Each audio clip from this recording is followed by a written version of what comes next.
Yo, what up, everybody? This is Keith back with another video. Happy Columbus Day, happy Indigenous Peoples Day. I thought it was tomorrow, I thought it was the 12th, but it's today. So happy Columbus Day. As we all know the famous saying. So before I get too deep into the video, I want to preface this with everybody's entitled to their own points of views. We're talking about something that happened 500 years ago. We're talking about a historical figure and the life and times of him. If you haven't seen my last video, I did a video on Novo as a guía espiritual, as a spiritual guide, and also as a historical figure. I think it's important to just keep things within its proper context and historical context.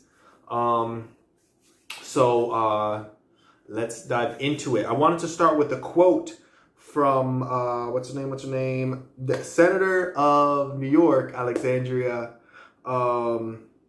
What's her name? Alexandria, I have it here written down. Cortez. Alexandria Ocasio-Cortez. She has a quote that says, "We can't be morally correct and factually incorrect." I think that's a bomb quote. We cannot be morally correct and factually incorrect. I think too many people are regurgitating just titles that they see on Vox. I think your average person has not actually sat down and read sources. It's just going around, atrocities and genocidal maniac and horrible person. For me, it's understand all sides of a particular topic and then form your decision. And then, hey, yeah, sure, genocidal maniac, horrible, deplorable, an imbecile, got lost, didn't know anything, he was just a dummy.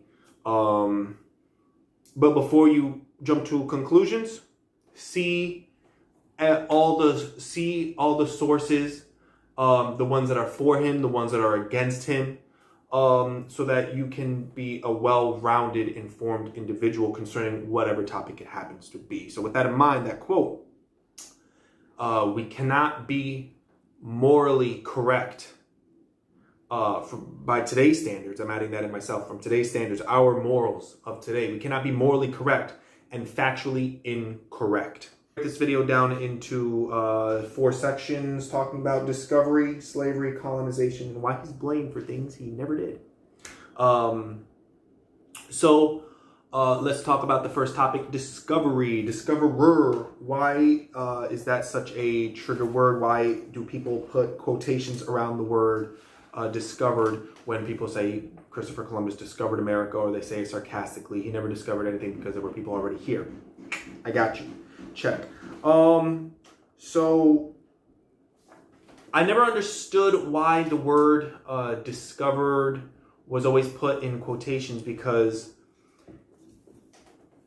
before Columbus came to the New World, there was no connection between the Old World and the New World.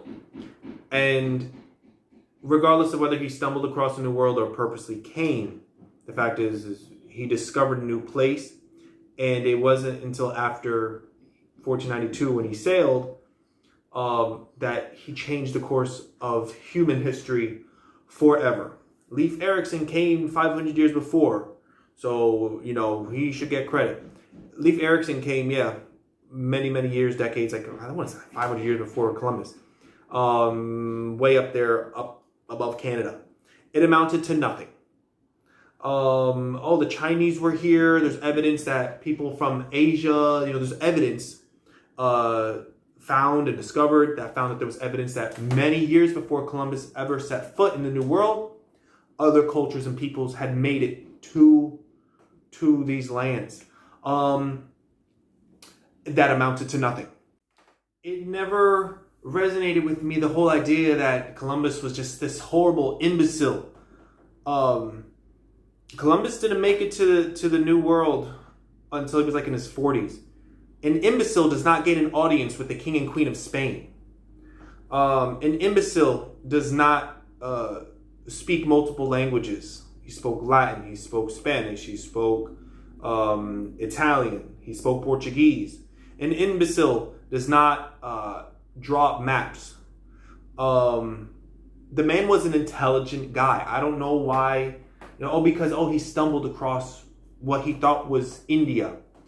That doesn't take away that he was a very intelligent guy. After he got denied by the king and queen of Spain, he was on his way to, I want to say, France. I think it was his own people denied him, and then Portugal denied him, and then Spain denied him, and then he was like, screw it, I'm gonna get an audience with France to see who's gonna fund my voyage to gain access to trade with India. You do not gain access to kings and queens, to gain an audience with kings and queens by being an imbecile. The man had proven himself. He was a very intelligent man. He was married to a noble woman.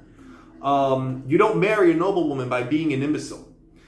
So that whole notion that he was just this dummy, that he was just part of the, one of the three stooges, always perplexed me.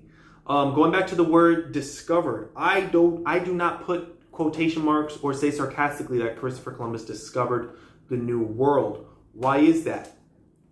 Because you can't discover what was not there. People use the argument, well, how can you discover America when there were people already there?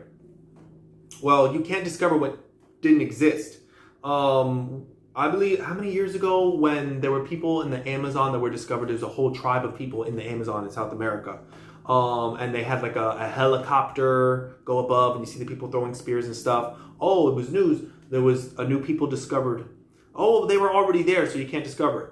If we find, remember when there was, I believe, water found on Mars? Oh, there's evidence of life on Mars. How can there be water there?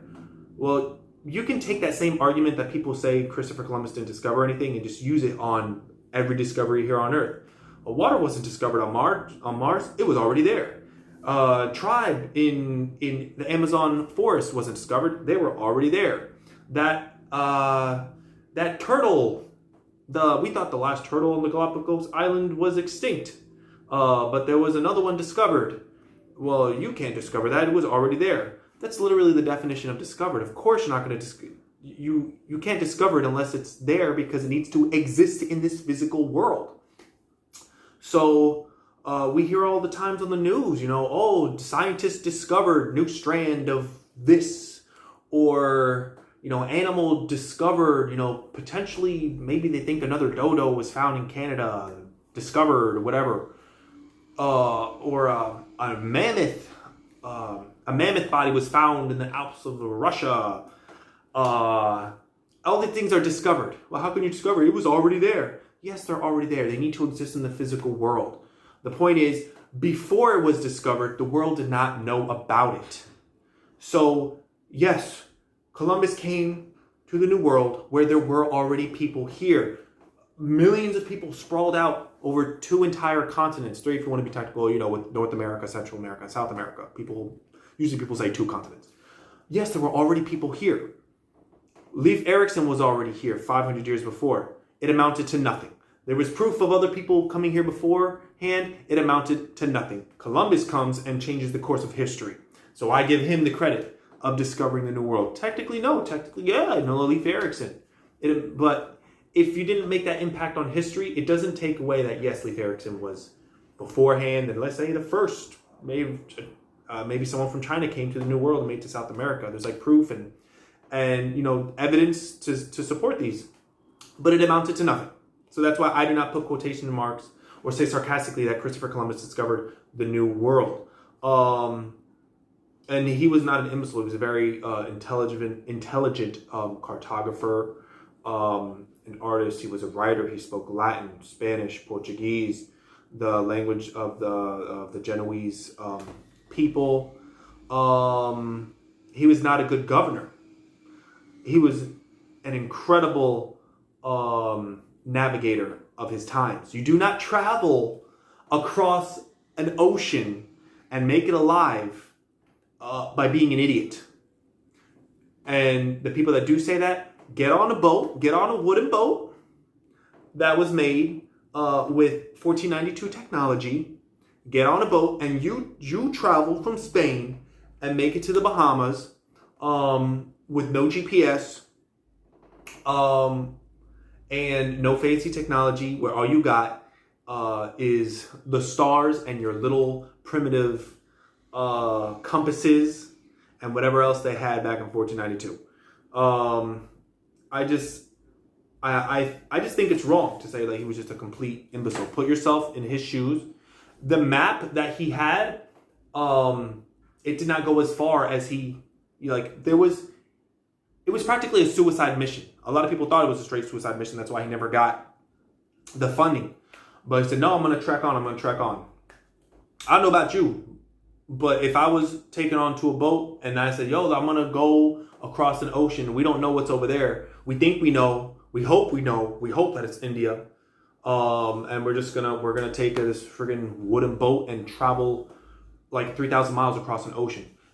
It takes courage to do that. It takes a lot of balls to do that.